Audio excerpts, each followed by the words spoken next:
in specific, why you wanted to work with Harley Davidson? Oh, well, I feel like I was indebted to Harley Davidson. Billy Idol was going to be the T-1000, and he got in a motorcycle accident riding a Harley Davidson, which created a vacuum, as it were, that was filled by Robert Patrick when he got the opportunity to audition for the T-1000.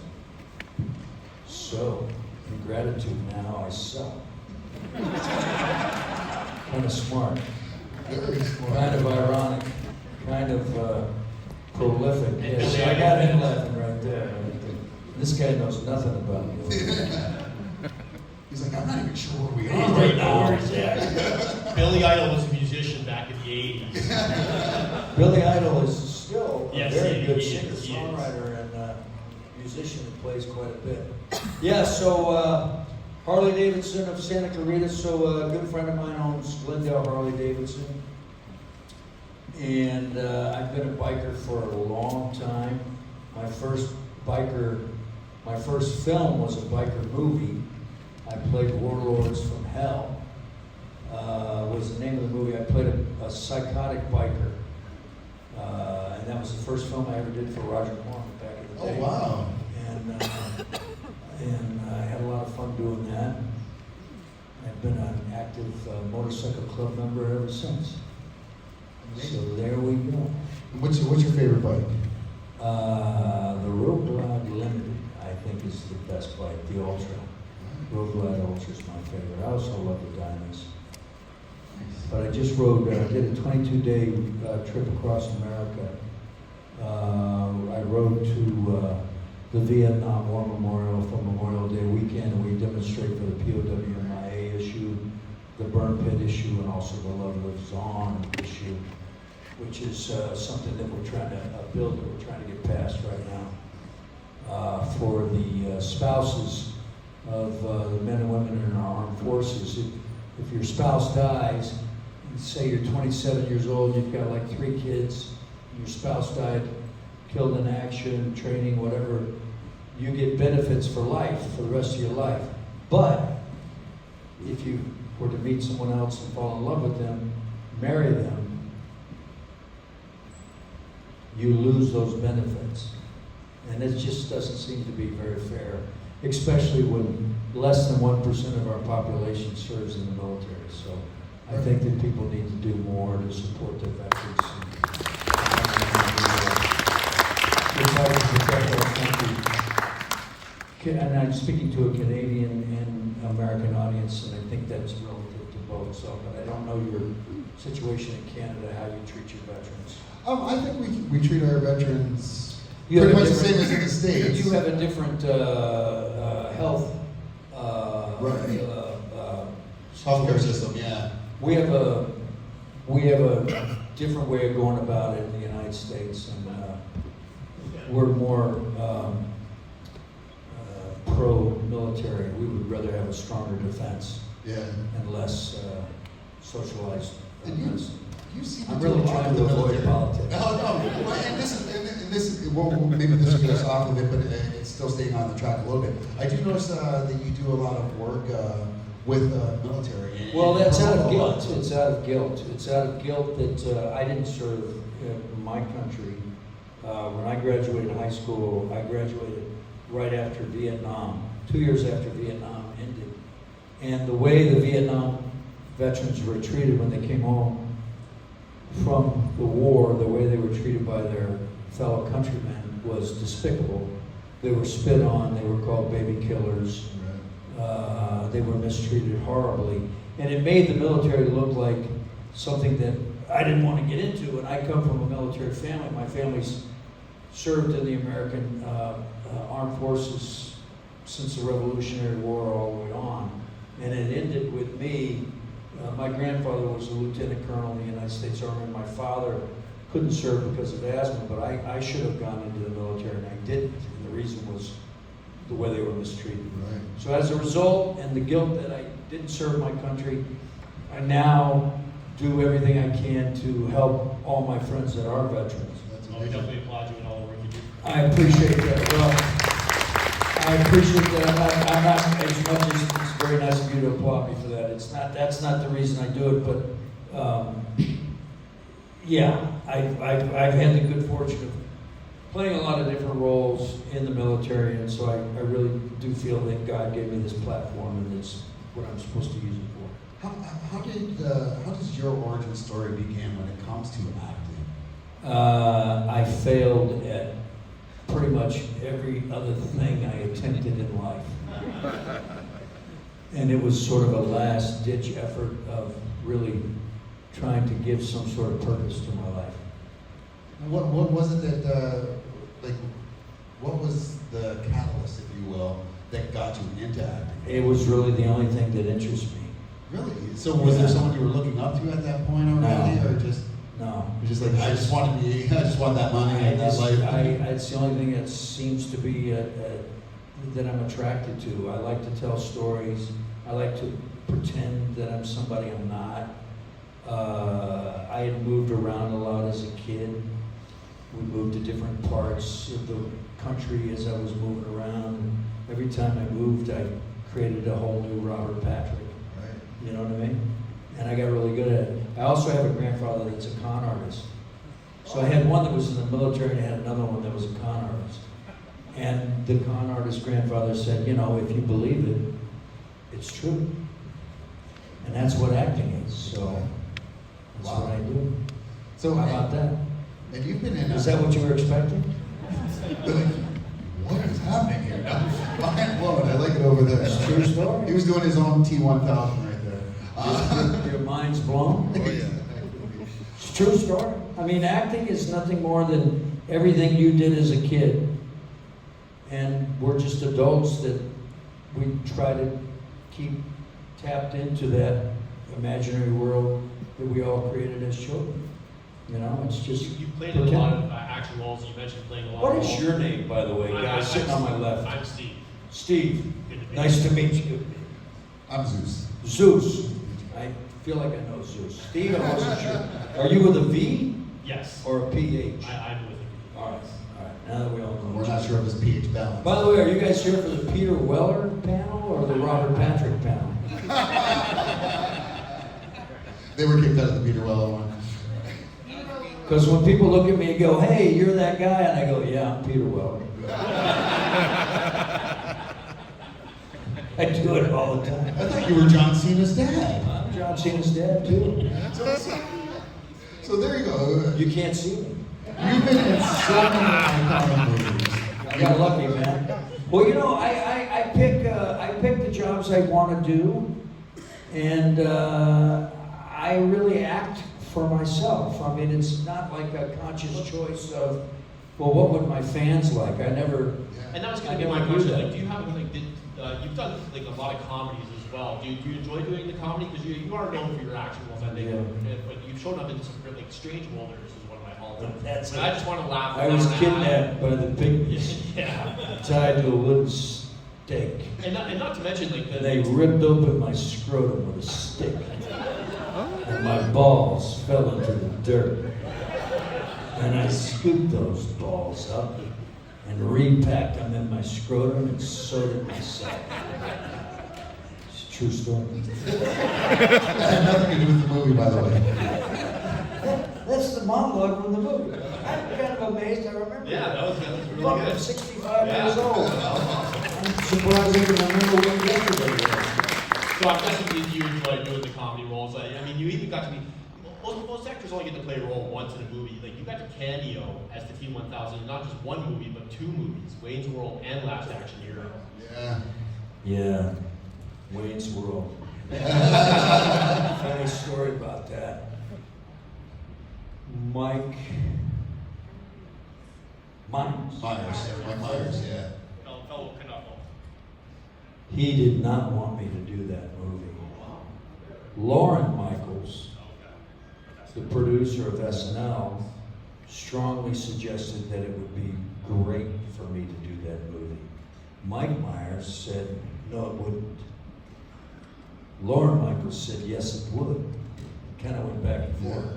Penelope Spheris ended up contacting me and asking me to play the part of that police officer.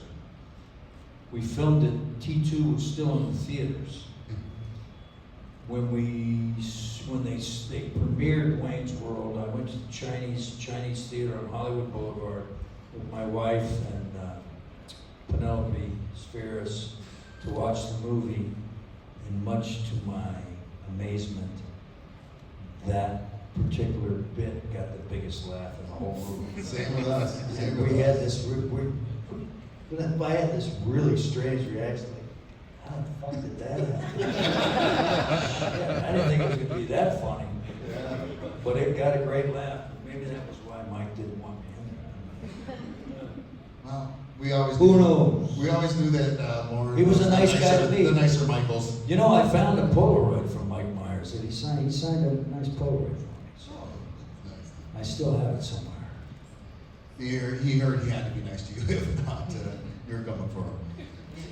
Does anybody know of Port Credit, Canada? Yes. Did you ever hear of Hooper's Pharmacy? That's, That's my wife's family. oh. She's from Port Credit. Yeah, that's. I married a Canadian. Yeah. That'll always give you an applause here. Yeah. So have you tried poutine? You know, that's the thing I've noticed about Canada. They got some really good looking women. A lot of really good looking women.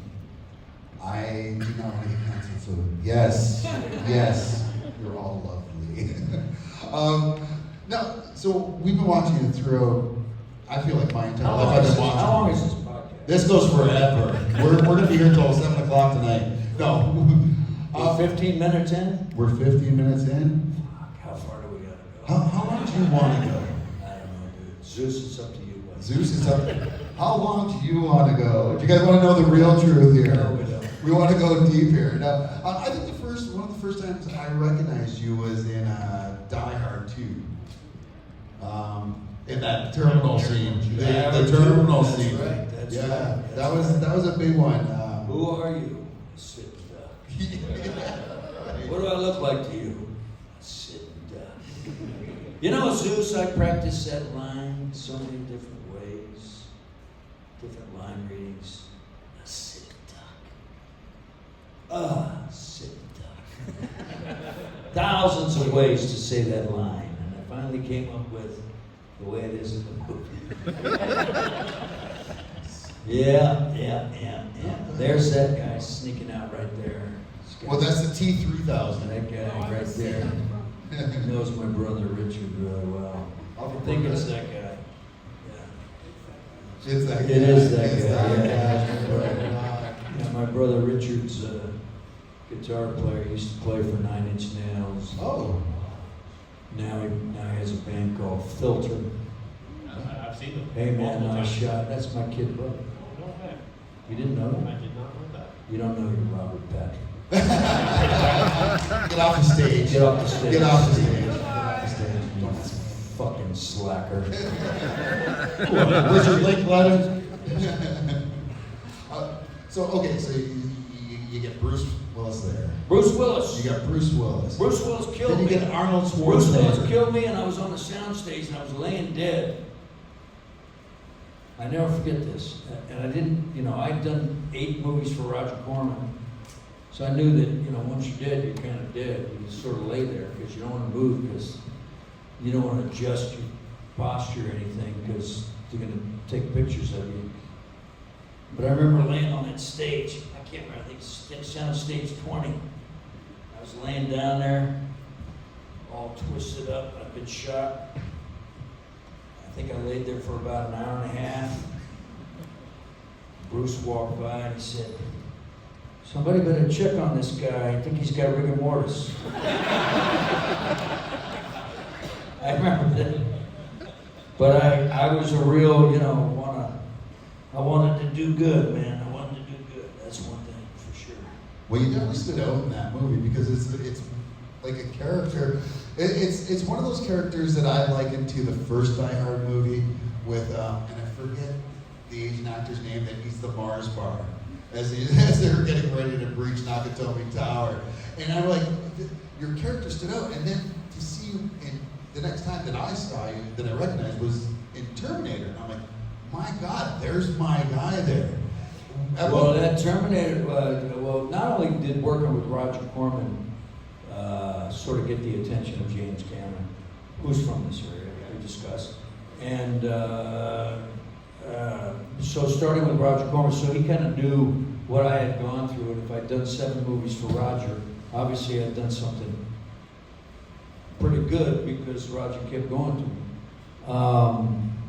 But then Die Hard 2, having done that, that was my first studio movie.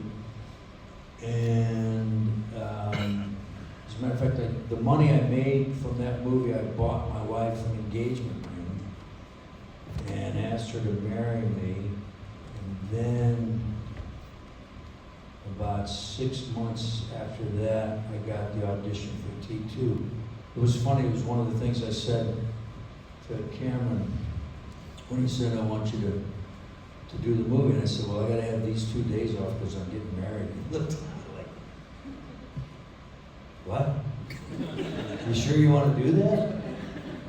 And, anyway, so yeah, so Die Hard 2 was great. It was a great experience.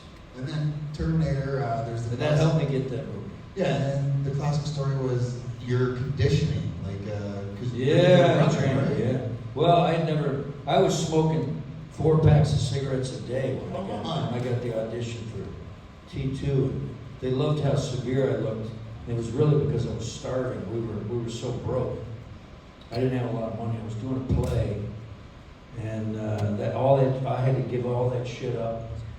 You know, I was doing a lot of recreational stuff too, and a lot of things I was doing. I had to quit to start training for T2. So, yeah. That's all I'm gonna say. I have children that are grown now, and You don't want them hearing this story. I don't know. They know. They know. And I now, had to go before I had to give up a lot. I trained for about 4 months with Israeli Special Forces guy, Uzi Gal. So yeah, we did a lot of running, a lot of training, judo, weapons training, all sorts of stuff. Weapons training, so I wouldn't blink when I was shooting the gun and reload the gun, and all that kind of stuff. pretty intense. I think a lot of people don't realize what goes into each and every role. Well, that's the only role I've ever done. Really? Oh, fuck, I've never worked that hard on anything since. You're telling me you didn't work that hard on Peacemaker? I thought you went into, you know. Fuck, no. It's all acting. It's all acting. I did train a little bit for Peacemaker. A little bit. I kept working out a little bit. Yeah. So, and I know. It gets harder to work out as you get older. I mean, I'm 48 and I hate it. I don't do it. This is me working out now, is lifting this mic. Yeah, it's hard to do. It's hard to do. We're busy and stuff. If anyone does have a question, like They're all starting to look a there. little bored. It's in there. They're all starting to look a little bored. Are we losing them? This guy, I talk to him every day. If I don't talk to him, it's not the same. It's just not the same day. We should start I with can't have a him. day without this guy. Thank you, guys. Am I embarrassing him? A little bit. She's like, no. Ask the girlfriend, see what she says. Yeah, there you go. All right, ladies and gentlemen, this is the local celebrity you have right here. Go ahead, sir. Okay, my question, what was it like to work on Peacemaker? Because I've watched that and it is fucking hilarious. Your role, like it is. Peacemaker is a vile, disgusting, one of the most ugly human beings I've ever played in my life, and it sure was fun. It was like, when I got called, James Gunn saw me on Perry Mason, that I did with Matthew Reese, and he said, he called me during the pandemic. He said, Robert, we were on a Zoom call. He said, Robert, I don't want you to take this the wrong way, but I based this character on the character I saw you play in Peacemaker, and you are just one of the ugliest human beings ever met. You're a white nationalist, xenophobe, homophobe, anti-Semite. You hate everybody. The biggest racist, demon you can possibly imagine. And I was like, wow. What did I do to deserve that? And he said, but it's funny. It's funny. said, okay. So it's kind of like Archie Bunker on steroids. All right, I'll give it a shot. So when I read it, it was just, I mean, you can't help but laugh at how much it, and the weird thing is the guy's a genius, right? He's an engineering genius. He designs all peacemakers, helmets, and all that kind of stuff. And on the other hand, he's this racist son of a bitch. So, very offensive. Very offensive, but very, very memorable. What? Great question. What funny. Fucking love that show. Great question. Thanks, brother. Thank you. Appreciate it. Oh, Gratitude, Robert. Yes, First sir. off, you're much better than Peter Ray. How could you say that about Because one of it's my probably friends? yesterday, what's that? Today was more interesting than you. But Peter's a great guy. He is, but it felt like a high school seminar yesterday. Well, he does a lot of lectures. But actually, I have two questions for you. He is a professor. He is Dr. Peter Weller. Two questions. First question is, what was the experience like working on the Terminator 2 attraction Universal Studios? And the second question is, how was the experience like working on Balls of Fury? Fury. My balls were on fury. Balls of fury. That was an interesting movie. I can't recall much about it except I played a Marine, a sergeant, drill sergeant kind of guy. He was a real stern father. I think Dan Vogel was the son of mine. I had a scene with Chris Walken. I was all excited about the scene with Chris Walken.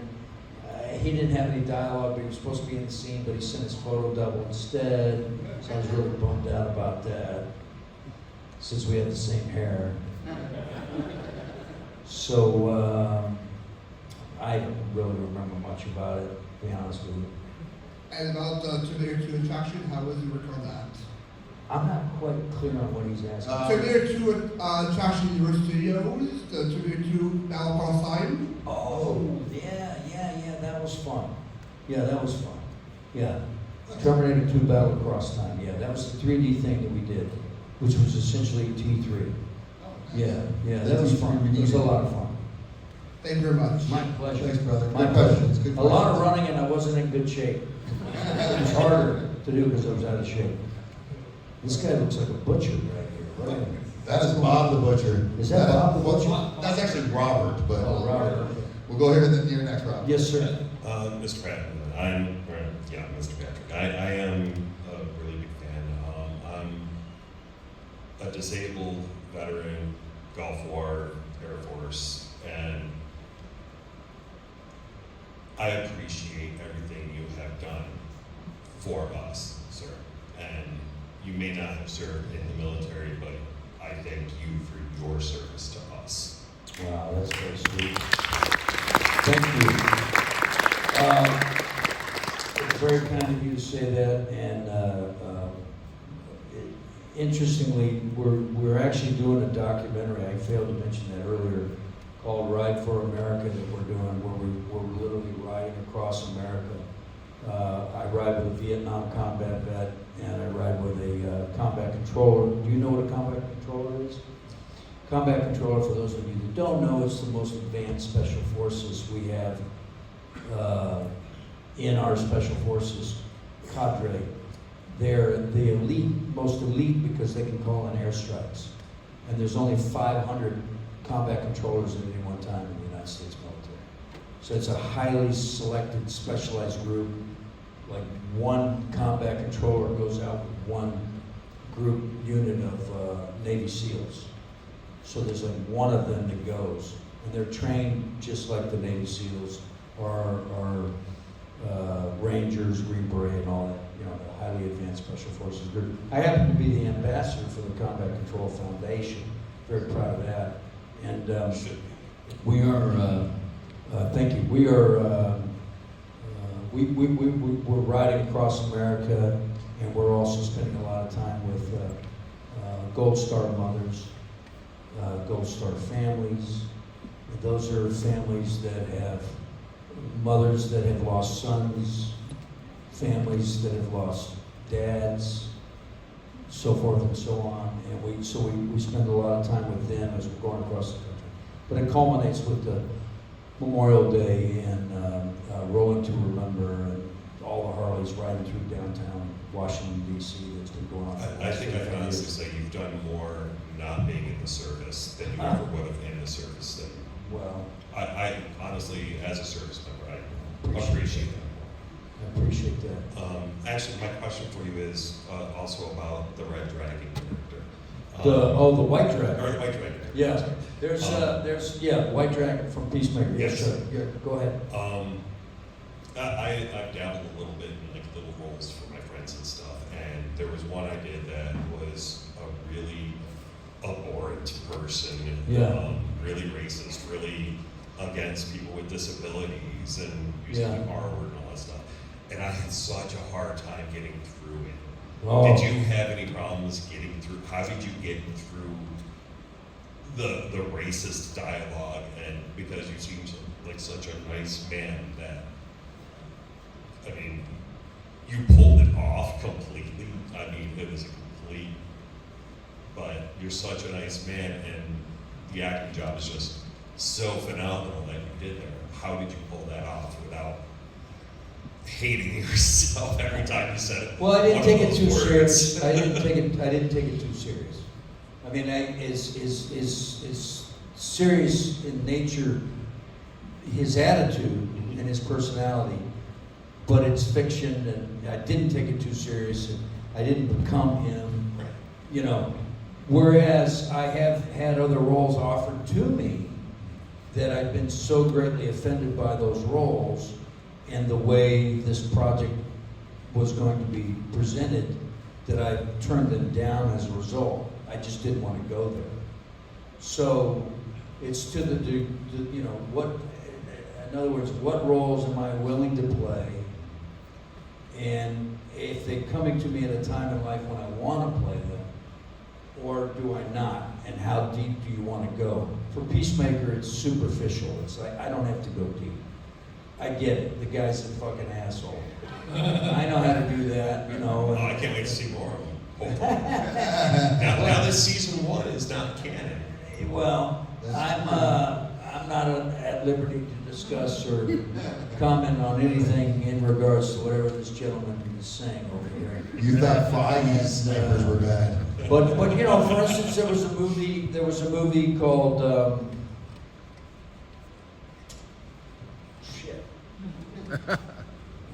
Ed Norton's in it, Eddie Furlong. It's an American History X. American History. And I had auditioned for that role that I was going to play, and they wanted me to play that part. And it was, I went really deep on it, and I had a bunch of information for them, and I had done a lot of research and stuff, and I was really, really willing to go. And I was kind of gung-ho, and I was getting very excited about playing this very racist individual. And I remember the director called me and asked me why I had decided to turn it down. And, excuse me. And I said, if you want me to go this deep, this is really going to be fucked up for me, and you're going to have to pay for it. And the money that you offered me is not enough, and I'm not going to sacrifice my disposition at this time because I'm about to have my first kid. My daughter was on the way, and I just didn't want to put myself through it, so I declined. And I think Stacy Keach ended up playing the part in that movie. Yeah. And you know, I'm not disappointed by it because I just felt like I made the right decision at the right time. So that's a long answer. Thank you, sir. But ultimately too, you know, I decide what I want to do. Yeah. So if I did it and I did it, there's reasons, and it doesn't matter to anybody else except me. Thank you, sir. And you know, I salute, sir. Well, thank you. Thank you, sir. Thank you for your Appreciate you. service. Thank you. God bless you. Thank you very much. Thank you, very kind. Robert the Butcher. Bob the Butcher. Bob the Butcher, yeah. So this is going to have a little bit of a run-up, and it's going to sound a little bit pretentious. All right, I'll sit back. So I have a list of movies that I consider to be some of the greatest satires of all time, and your one of your movies is one of them, and you're gonna laugh when you hear what it is. Double Dragon. Double Dragon. Double Dragon. It's a wonderfully bad movie. It is. Mark Dacascos? And I want to tell you right now, that is the most money I've ever made on a movie. I was paid an outrageous amount of money. You are the reason why You know I what? crack my knuckles I like would that. do it again tomorrow. I think Mark Dacascos would do it too. But He made a good bit of money on that too. But I gotta ask, were the satirical elements in there in the original script? Because like you have L.A. is like a smog, and everybody has to walk around with oxygen. Well, it's masks based and on stuff like based that. on a lot of stuff. Yeah, I mean, I don't know who wrote it, who created it. Jim Yukich was the director. Alan Schechter, great guy that had produced a couple movies that I had done. He'd started with Joel Silver. He was behind it. Some other guys, independent producers behind it, and it's based on that arcade game, which I don't know anything about, but yeah, it was a really good payday for me. It's definitely like one of my favorite I movies. will tell you that my highfalutin agents that went with me to see that movie were not my agents very much longer. They looked at that movie and looked at me and were like, what the fuck? As I said, it's one of my favorite movies from my childhood, and it's, as I was saying, you're the reason why I crack my knuckles like that, because you did that so much in that movie. That was your trademark. I had fun. And We shot it in Cleveland, Ohio, too. Oh wow! And as I said, I consider it one of the greatest satires. Well, thank you, sir. So You and very few other people. thanks very much. There's another one back there. There's one more back there. There's two of you that like it. Can't All wait. right.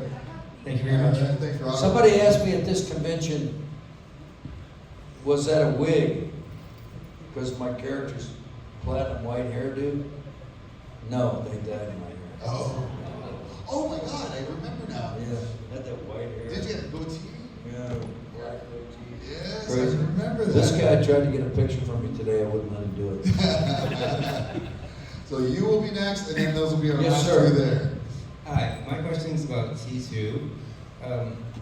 What about the character that wasn't in the script that you added to the performance to give it your own personal touch? Everything that you saw that I did in the movie, I created in my audition. Oh. That's how bang on I was. Dead serious. Thank you. And then Jim was like, just keep going. Because I hadn't even read the script when I was doing the audition. But everything you see, I came up with in the audition. I don't know how it happened, man. So it's kind of clicked. That's cool. I didn't Thank you. I just think you create an intense presence. Okay. This is what I got. What are you thinking about? He would say, what are you thinking about? Once I got where I was working with Jim, I would tell him, well, I'm thinking that I should swim like a shark. As I walk, or as I scan and look into the natural animal world to kind of pick up insight. How do I create constant moving forward? I want to try to make my head look like an eagle, so I look like I'm constantly in advance. So it's constantly like I'm searching you out. This is just shit that I was making up and, trying to create on the spot for me. That's what acting is. If I'm a little kid, if you told a little kid, hey, kid, make yourself look like an eagle. You know what I mean? That's what acting is. Is there any way that you'd reconsider taking that picture with me? What did he say? Would you reconsider taking that picture with him? How about without you? Give me $100 for it. These other people did. Well, thank you.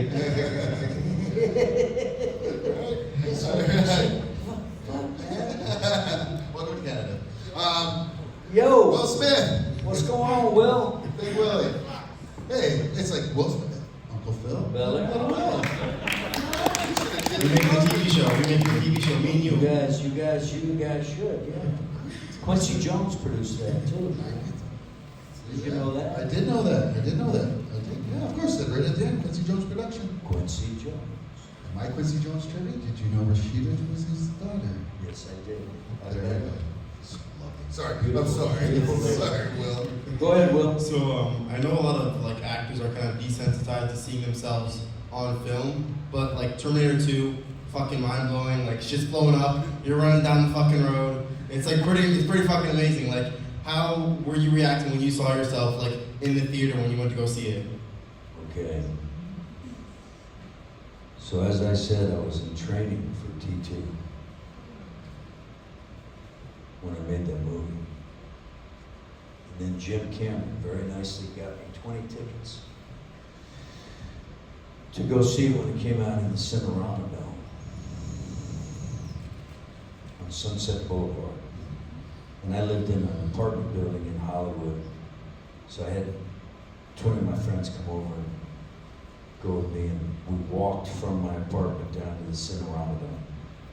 No bullshit. Couple of blocks. We all walked together. But in my apartment, before we left, I smoked a shitload of dope. I got so fucking high. And I hadn't been smoking weed while I was doing the movie. I got super high. And I went into the Cinerama Dome, and I sat there with my 20 friends and my wife, and I watched it, and it blew my mind. A screen like that, I went, oh God. It was amazing. But how was it when you were sober? It was amazing too.